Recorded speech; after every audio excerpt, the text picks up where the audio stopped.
we're gonna make some decisions based on what we think is best for us as it relates to Sunday.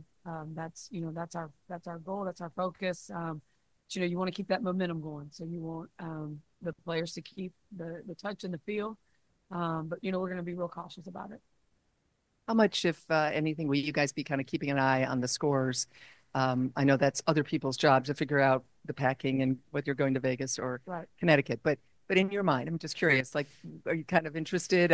What are you thinking? Or you just kind of don't tell me or tell me at halftime or anything like that? Yeah, Brian and I just actually had that conversation. So he's gonna let if I ask, he'll be ready. But I'm really focused on making sure that we're taking care of our business tonight and putting ourselves in a position to be ready for what's ahead of us.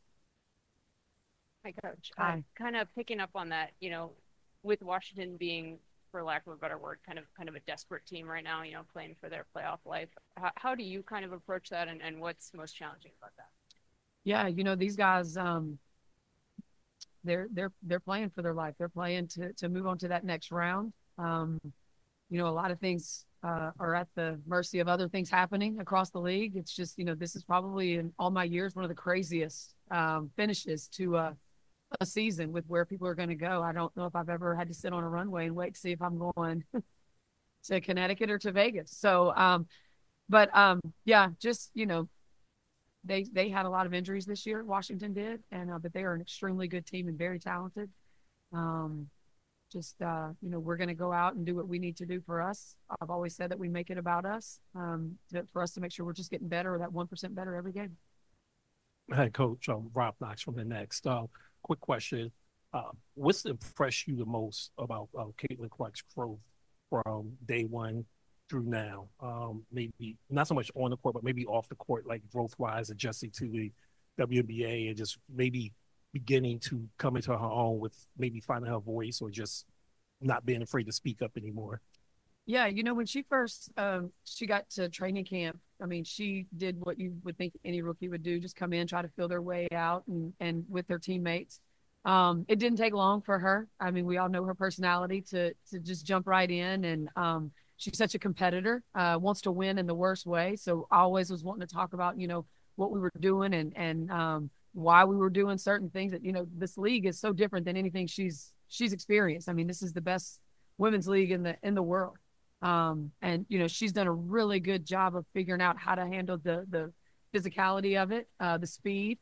Um, Probably what I'm most proud of her is just her playmaking skills that have allowed her to get her teammates involved in ways they've not had before. Playing with someone like Caitlin, who draws so much attention, just really frees up a lot of players on the court. And she is a willing passer all the time to whoever that open player is. And took some time for our players to get used to some of those passes that she does make. But I think we're in a good place now with we've kind of gotten to know each other. We know each other's habits, how we move. And so just really proud of her and just understanding running a team as well. Understanding we always talk right before games just about what some sets are that we run that could be good for us in these different against these different teams. Giving her the opportunity to make some of those calls in games, like she's really grown in that area. But just overall, I mean, her playmaking for everyone else, and then also just also, she's really worked on the defensive end of the floor as well too, and that's something that our whole team needed to really buy into, and she has as well. Yep.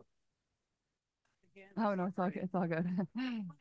if we kind of go back to this time last year, where you maybe weighing the pros and cons of taking that fifth year, staying in Iowa, or maybe turning pro, you've been in the spotlight, you've been a celebrity, you've known your icon status. But if you kind of consider all that has happened, does any of it even surprise you? People caring about what you like on Instagram, everything around this year, has any of it surprised even you? Um, I don't know if it's surprising. It's all happened so fast that it's like you kind of just got to take it with how it goes. I think after my junior season when we reached the national championship, I was kind of entering my senior year and I was like, oh, like how do we top that? Like we just, we lost a couple players out of our starting five and it's like things seemed about as perfect as they probably could have got for us at the University of Iowa and then, we just came back to work and things got even better.